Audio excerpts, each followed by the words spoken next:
जय जय श्री राधे। श्री हरिवंश राधा वल्लभ लाल की जय हो। सभी संतों हरिभक्तों की जय हो। श्री हरिवंश महाप्रभु की जय हो। पूज्य गुरुदेव महाराज की जय हो। श्रीमद् भागवत की जय हो। डोंगरे जी महाराज की जय हो। भगवान श्री कृष्ण की जय हो। जय जय श्री राधे। बहुत बहुत स्वागत है आपका हमारे चैनल में, जहाँ पे भगवान की बहुत कृपा होने के बाद, गुरुदेव के गुरु मंत्र की कृपा होने के बाद और राधा वल्लभ का आश्रय होने के कारण हमने कल से श्रीमद् भागवत की कथा का श्रवण शुरू किया था। आज हम उसी श्रृंखला को आगे बढ़ाते हुए आगे श्रवण करेंगे। कल हमने उद्देश्य और महात्म सुना था। आइए आज आगे श्रवण करेंगे, लेकिन उससे पहले जो सबसे ज़रूरी चीज़ है उसका श्रवण करते हैं। जो सबसे प्यारा श्लोक है उसका श्रवण करते हैं। सच्चिदानंद रूपाय विश्वोत्पत्त्यादि हेतवे तापत्रे विनाशाय श्री कृष्णाय वयं नुमः। सच्चिदानंद रूपाय विश्वोत्पत्त्यादि हेतवे तापत्रे विनाशाय श्री कृष्णाय वयं नुमः। इसका अर्थ क्या है? जो जगत की उत्पत्ति, स्थिति और विनाश के हेतु हैं और जो तीनों प्रकार के ताप के नाश करता है, उन सच्चिदानंद भगवान श्री कृष्ण को हम सब वंदन करते हैं। उन सच्चिदानंद भगवान श्री कृष्ण को हम सब वंदन करते हैं। उन सच्चिदानंद भगवान श्री कृष्ण को हम सब वंदन करते हैं। आप भी अपने घर में भगवान श्री कृष्ण को दंडवत प्रणाम ज़रूर कीजिएगा, क्योंकि वही सब कुछ, सब कारणों के कारण भगवान श्री कृष्ण, आनंद स्वरूप भगवान श्री कृष्ण, कुछ भी हो सिर्फ भगवान श्री कृष्ण। जय श्री राधे। आइए आज हम दूसरे पॉइंट का श्रवण करेंगे, जिसका है मीनिंग परमात्मा का दर्शन और उनके दर्शन के 3 प्रकार। जय हो। दर्शन के 3 प्रकार शास्त्रों में बताए गए हैं। पहला, स्वप्न में प्रभु की झांकी होती है, यह हुआ साधारण दर्शन। मंदिर और मूर्ति में परमात्मा के दर्शन हो तो यह है मध्यम दर्शन। और तीसरा, ईश्वर का अपरोक्ष दर्शन, यह है उत्तम दर्शन। जय हो। परमात्मा का अपरोक्ष साक्षात्कार जब होता है तब जीवन सफल होता है। वेदांत में साक्षात्कार के 2 प्रकार कहे गए हैं, परोक्ष ज्ञान और अपरोक्ष ज्ञान। ईश्वर किसी एक स्थान पर है ऐसा जो माने वह परोक्ष साक्षात्कार है। ईश्वर के बिना कुछ नहीं है, ईश्वर ही सब कुछ है, मैं भी ईश्वर से भिन्न नहीं हूँ, यह है ईश्वर का अपरोक्ष साक्षात्कार।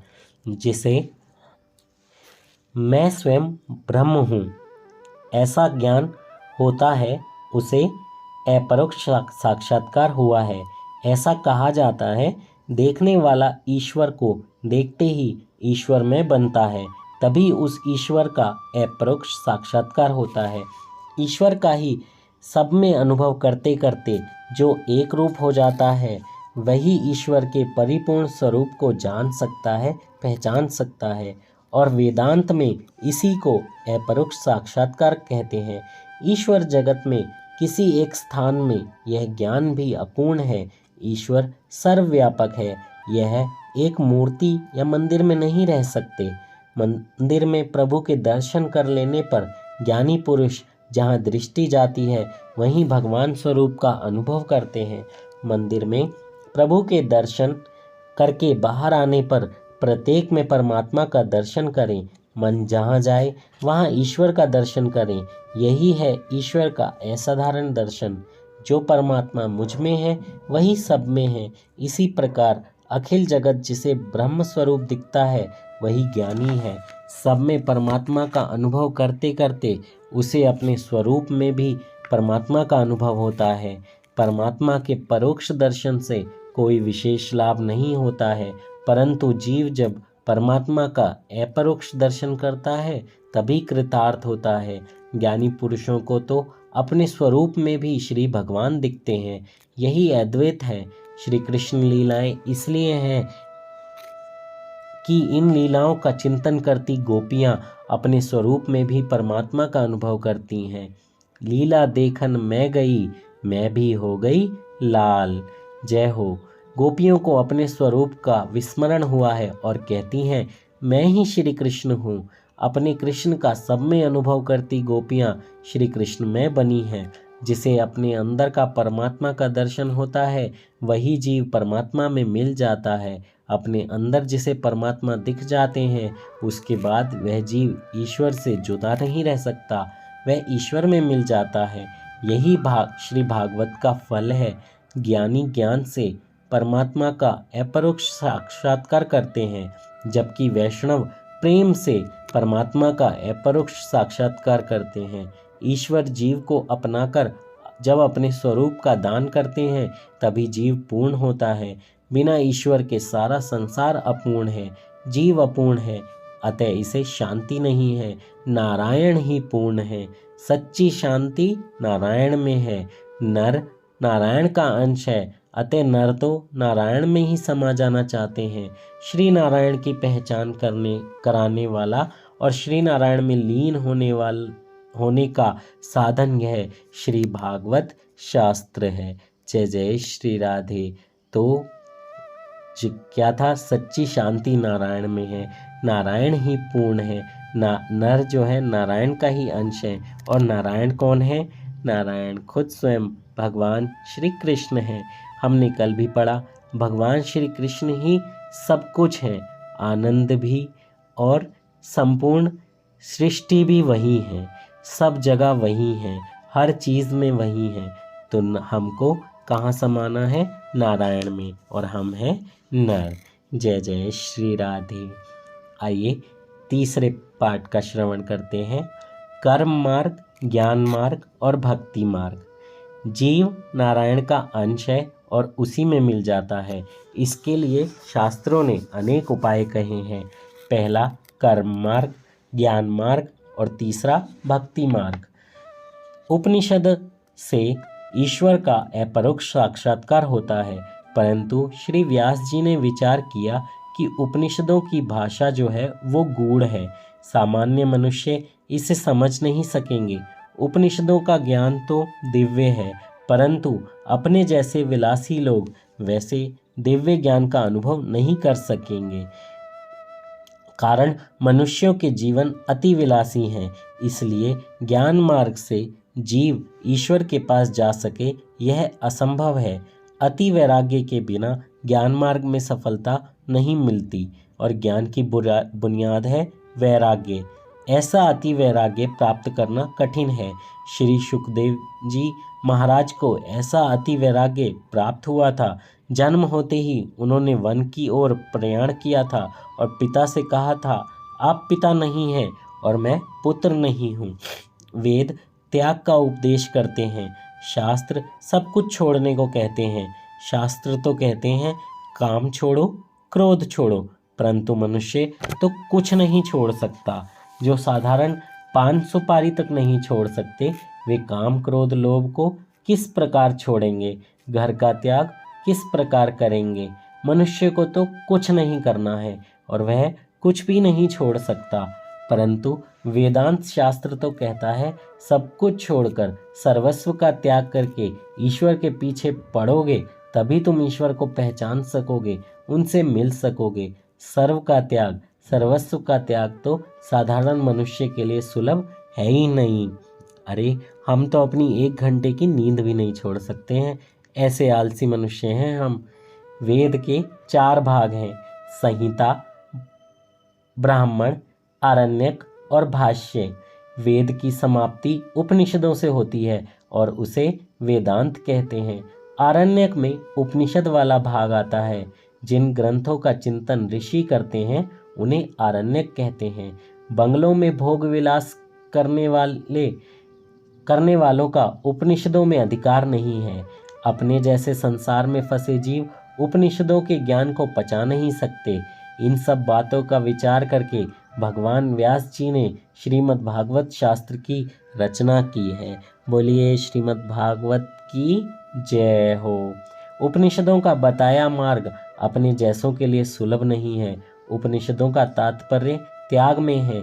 जो 5 सुपारी चाय नहीं छोड़ सकते, जो 2-4 घंटे कथा में बैठे तो भी नस्वार की डिब्बी नहीं छोड़ सकते, वे काम क्रोध आदि विकारों को कैसे छोड़ सकेंगे। जो काम सुख का उपभोग करते हैं वे योगाभ्यास नहीं कर सकेंगे। भोगी यदि योगी होने जाएगा तो वह रोगी हो जाएगा। ज्ञान मार्ग में जिसका पतन होता है वह नास्तिक बनता है। योग मार्ग में जिसका पतन होता है वह रोगी बनता है। भक्ति मार्ग में जिसका पतन होता है वह आसक्त बनता है। कलयुगी मनुष्य योगाभ्यास नहीं कर सकता। इस भागवत शास्त्र की रचना कलयुग के जीवों का उद्धार करने के लिए ही की गई है। श्रीमद् भागवत में एक नवीन मार्गदर्शन कराया गया है। हम घर बार और धंधा नहीं छोड़ सकते, ऐसा कहने वाले को भागवत शास्त्र कहता है निराश न होना। सब कुछ छोड़कर जंगल में जाने की जरूरत नहीं है। केवल जंगल में जाने से ही आनंद मिलता है ऐसा नहीं है। जीव जब इस प्रकार की प्रवृत्ति छोड़कर निवृत्ति में बैठता है तब भी मन में प्रवृत्ति के विचार आते हैं। श्रीमद् भागवत शास्त्र का आदर्श दिव्य है। गोपियों ने घर नहीं छोड़ा, गोपियां घर का काम करती थीं। उन्होंने स्वधर्म का त्याग नहीं किया, वे वन में भी नहीं गईं, फिर भी वे श्री भगवान को प्राप्त कर सकीं। श्रीमद् भागवत शास्त्र ऐसा मार्गदर्शन कराता है कि योगी को जो आनंद समाधि में मिलता है वही आनंद आप घर में रहते हुए भी प्राप्त कर सकते हैं। घर में रहकर भी आप प्रभु को प्रसन्न कर सकते हैं, प्राप्त कर सकते हैं, परंतु आपका प्रत्येक व्यवहार भक्ति में हो जाना चाहिए। गोपियों का प्रत्येक व्यवहार भक्ति में बन गया था। घर में रहकर भी श्री भगवान का दर्शन हो सकता है। गोपियों को घर में ही परमात्मा का दर्शन हुआ। गोपियाँ यही मानती थीं जहाँ हम जाती हैं श्री कृष्ण हमारे साथ हैं। ब्रज में ऐसी गोपियों के दर्शन करके उद्धव जी का ज्ञान गर्व उतर गया था। नंद बाबा के ब्रज में रहने वाली इन गोपियों की चरण रज को मैं बारंबार प्रणाम करता हूँ और इसे मस्तक पर चढ़ाता हूँ। अरे इन गोपियों ने भगवान श्री कृष्ण की लीला कथाओं के संबंध में गुणगान किए हैं। वे तो तीनों लोकों को पवित्र कर रहे हैं और सदा सर्वदा पवित्र करते रहेंगे। गोपियाँ सब में श्री भगवान को निहारती हैं। वे कहती हैं इस वृक्ष में, लता में, फूल में, फल में मेरा प्रभु मुझे दिखता है। मेरा कृष्ण तो मुझे छोड़कर जाता ही नहीं है। गोपियों को घर में ही श्री परमात्मा का साक्षात्कार हुआ है। श्री भागवत में कहा गया है घर में रहो, अपने व्यवहार करो, फिर भी परमात्मा को प्राप्त हो सकोगे। घर में रहना पाप नहीं है, परंतु घर को मन में रखना पाप है। सबको साधु होने की जरूरत नहीं है। यदि आप सब संन्यास ले लेंगे तो साधु सन्यासियों का स्वागत कौन करेगा? जय हो। उनका सम्मान कौन करेगा? जय हो। कितनी प्यारी लाइन थी कि घर में रहना पाप नहीं है, परंतु घर को मन में रखना पाप है। हमारी आसक्ति इन्हीं चीज़ों में है, घर, परिवार, बच्चे, पैसा। तो ये सब चीज़ों को मन में रखना पाप है, लेकिन इन चीज़ों के साथ ही गुजारा होता है। तो इन चीज़ों के साथ रहकर, इन पे डिपेंड ना रहकर भगवान के चरणों के सेवक बनकर रहें तो आपका कल्याण होगा। जय हो। गोपियों की प्रेम लक्षणा भक्ति ऐसी दिव्य है कि उनको घर में रहते हुए भी प्रभु प्राप्ति हुई। वे श्री कृष्ण स्वरूप बनी हैं। इस प्रकार श्री कृष्ण में जिसका मन लगेगा वह श्री कृष्ण रूप हो जाएगा। ऐसे अलौकिक भक्ति मार्ग का भगवान व्यास नारायण इस भागवत शास्त्र में वर्णन करेंगे और इसी भक्ति द्वारा परमात्मा का साक्षात्कार होगा। श्रीमद् भागवत आपके प्रत्येक व्यवहार को भी भक्ति में बना देगा। भागवत व्यवहार और परमार्थ का समन्वय कर देगा। आपको घर में भी वही आनंद देगा जो आनंद योगी वन में बैठकर भोगते हैं। योगी समाधि में जैसा आनंद पाते हैं वैसा आनंद गृहस्थ को भी प्राप्त हो सके, इसीलिए भागवत शास्त्र की रचना हुई है। संसार के विशेष सुखों के प्रति वैराग्य हो, प्रभु के प्रति प्रेम जागे, यही श्री भागवत कथा की लीलाओं का उद्देश्य है। भागवत अर्थात भगवान को मिलने मिलाने का साधन। संतों का आश्रय लेने वाला संत बनता है, भागवत का आश्रय लेने वाला भगवान बनता है। भक्ति केवल मंदिरों में नहीं अपितु जहाँ भी बैठ जाओ वहीं हो सकती है। इस भक्ति के लिए कोई देश या काल किसी भी चीज़ की ज़रूरत नहीं है। भक्ति तो 24 घंटे करनी है। भक्ति के काल और भोग के काल ऐसा जो भेद रखता है वह भक्ति नहीं कर सकता। भक्ति सतत करो, निरंतर करो, 24 घंटे ब्रह्म संबंध बनाए रखो। हमेशा ध्यान रखो, सदा सावधान रहो कि माया के साथ संबंध ना हो जाए। जब वसुदेव जी ने श्री कृष्ण को मस्तक पर पधराया तब उनका ब्रह्म संबंध हुआ, जिससे उनके हाथ पैर की बेड़ियां टूट गईं। परंतु योग माया को लेकर जब वह वापस पहुंचे तो फिर से बंधन में पड़ गए। वसुदेव जी का ब्रह्म संबंध तो हुआ परंतु वह इसको टिकाए न रख सके। ब्रह्म संबंध को टिकाए रखना चाहिए, ईश्वर का स्मरण छोड़ना नहीं चाहिए। वैष्णव भगवान के साथ खेलते हैं। जीव जो क्रिया करता है वह सब ईश्वर के लिए ही करता है, तो उसकी प्रत्येक क्रिया भक्ति बन जाती है। भक्ति का विशेष संबंध मन के साथ है। जिससे भक्ति मन से नहीं होती है उसे तन से सेवा करने की जरूरत है। मानसिक सेवा श्रेष्ठ है। साधु संतों मानसिक सेवा में तन्मय रहते हैं। यदि ऐसी सेवा में तन्मयता हो जाए तो जीव कृतार्थ होता है। भक्ति मार्ग की आचार्य कौन है? गोपियां हैं। जय हो, जय हो। उनका आदर्श मन और आँखों के सामने रखिए। ज्ञान मार्ग से, योग मार्ग से जिस ईश्वर के आनंद का अनुभव होता है उसी आनंद का अनुभव इस भक्ति से सहज प्राप्त होता है। ज्ञानी योगियों को जो ब्रह्मानंद प्राप्त होता है वही इस साधारण जीवात्मा को भी प्राप्त हो, ऐसे उद्देश्य से श्री भागवत की रचना की गई है। इसमें तो भगवान का स्वरूप बताया गया है, भगवान कैसे हैं। जय जय श्री राधे श्री हरिवंश। इससे आगे हम कल श्रवण करेंगे। आज के लिए हम विश्राम लेते हैं। जय श्री राधे, जय श्री राधे। श्री हरिवंश श्रीमद् भागवत की जय हो। जय जय श्री राधे। सभी संतों हरि भक्तों की जय हो। भगवान श्री कृष्ण की जय हो। पूज्य गुरुदेव महाराज की जय हो। आज के आनंद की जय हो। आप सभी भी जल्दी से जल्दी ये पूरा ऑडियो सुने, उसके बाद में आप इसे शेयर ज़रूर करें। जो लोग भी श्रीमद् भागवत सुनना चाहते हैं, यहाँ हम डेली श्रवण करेंगे। आप अपने फ्रेंड्स, फैमिली, सभी मेंबर्स के साथ इसको शेयर करें। जय श्री राधे श्री हरिवंश।